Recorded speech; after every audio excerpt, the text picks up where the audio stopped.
10월 20일 토요일입니다. 여러분 즐거운 토요일을 맞이하여서 주일을 잘 준비하는 하루가 되시기 바랍니다. 기도합니다. 하나님 감사합니다.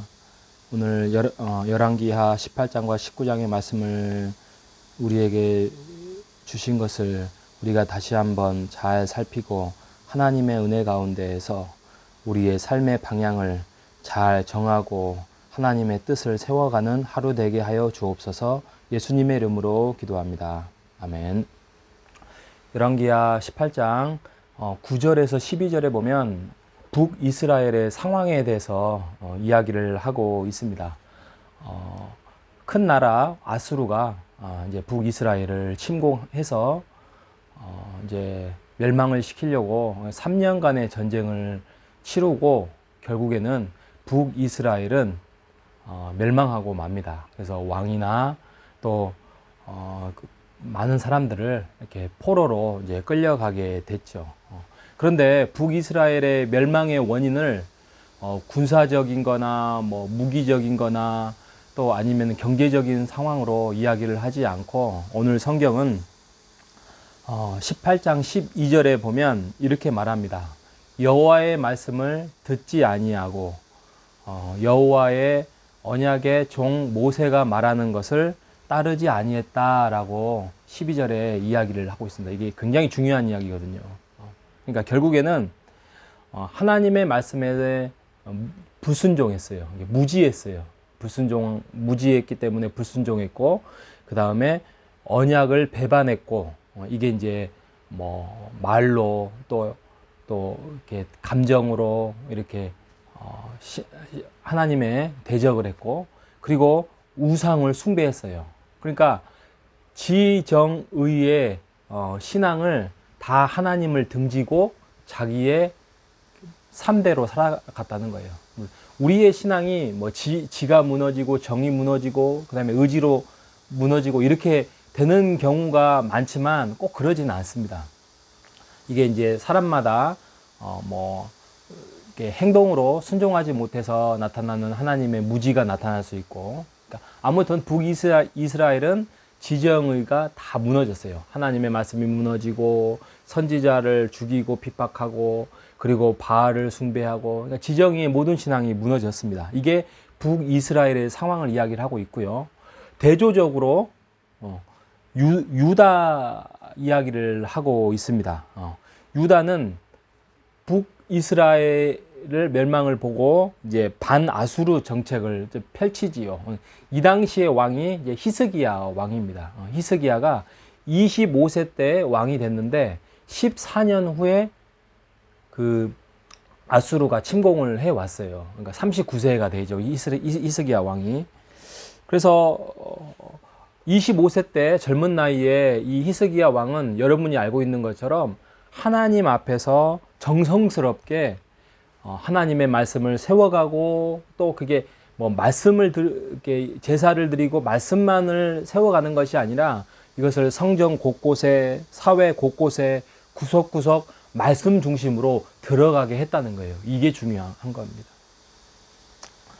그래서 여기 보면 왕하 18장 5절 6절 그 앞에 보면은 이렇게 말합니다. 히스기야가 여호와를 의지하였는데 여호와를 이렇게 의지한 사람이 없었는데 하나님과 연합하고 또 그에게 떠나지 아니하고 그리고 계명을 지켰다라고 이야기합니다. 다시 이야기하겠습니다. 여호와와 함께 연합했어요. 연합이라는 것이 모든 어떤 지적인 거나 감정적인 거나 뭐 이런 것 다 포함되겠죠. 이런 것들을 방향을 가지고 비전을 정해서 하나님을 향해서 가겠다라는 분명한 방향을 정했다는 거예요. 그리고 그를 떠나지 않으려고 애를 썼다는 거예요. 그리고 계명을 지켰어요. 그러니까 아까 말했던 북이스라엘과는 다르게 지정의의 신앙이 아주 이렇게 한 방향으로 가고 있다는 거예요. 붙들고. 얼마나 그 당시에 힘들었겠습니까? 왜냐하면 아수르의 그 거대 왕국이 와서 쳐들어와서 지금 진을 치고 있으면 어떻게든지 전략을 세워서 협상을 맺고 줄 건 주고 또 평화를 얻을 건 얻고, 이제 이게 보통 이게 국가를 운영하는 인간적인 방법이긴 한데 그 모든 것들을 하나님이 주관하신다는 것을 알고 왜 하나님이 우리의 선민 이스라엘을 이렇게 멸망시키고 우리를 괴롭힌가에 대해서 불평하지 아니하고 자기가 손해가 온들 또 지금 이해가 되지 않는들 또 지금의 상황이 이해되지 않더라도 하나님의 뜻을 따르겠다라고 결정을 하고 나간 사람이 히스기야 왕입니다. 지도자가 이렇게 중요합니다. 그런데 이 지도자 옆에 누가 있었냐? 이사야 선지자가 있었습니다. 우리 이사야 말씀을 기록했던 이사야 선지자가 하나님의 말씀과 율법과 뜻대로 옆에서 조언해 주고 또 하나님의 말씀을 전해주고 그래서 왕이 온전하게 그 길을 갈 수 있었어요. 그래서 결국에는 이사야가 이런 말 합니다. 항복하지 마십시오. 사내림은 죽을 것입니다. 아수르 왕이죠. 아수르 군대는 물러날 것이고 또 사내림은 죽을 것입니다. 라고 이야기를 합니다. 진짜 그렇게 이제 19장에 보면 이제 죽게 되고 이제 그 히스기야가 그 어려운 상황 속에서 기도하는 장면이 19장 15절에서부터 19절을 구구절절하게 하나님 앞에 기도를 하는데 19절만 보면 이렇게 말합니다.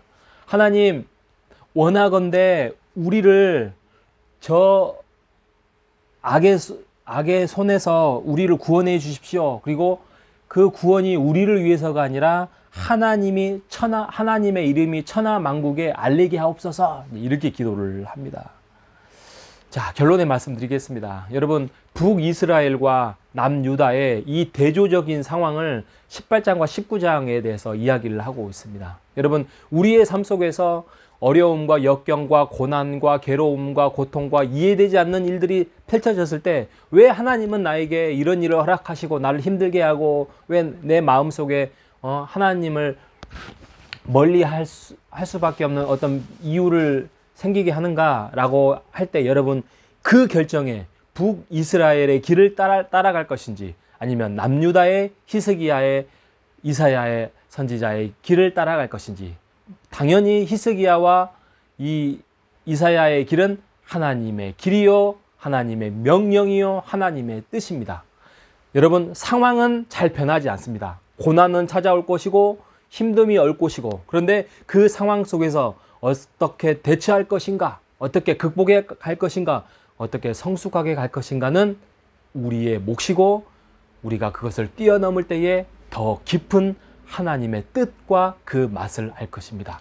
그 맛을 알고 우리가 내일 주일 예배에 참여하는 우리 복된 우리 성도들이 되기를 간절히 바라겠습니다. 기도하겠습니다. 하나님 감사합니다. 북이스라엘은 하나님의 뜻을 버리고 남유다는 하나님의 말씀을 따랐습니다. 결국에는 그 길이 확연하게 차이가 났다는 것들을 하나님 우리가 말씀을 통하여서 오늘 하루 그 말씀을 읽고 묵상하며 힘을 얻고 기쁨으로 또 행복으로 또 주일을 준비하는 우리 모두가 될 수 있도록 인도하옵소서. 예수님의 이름으로 기도합니다. 아멘.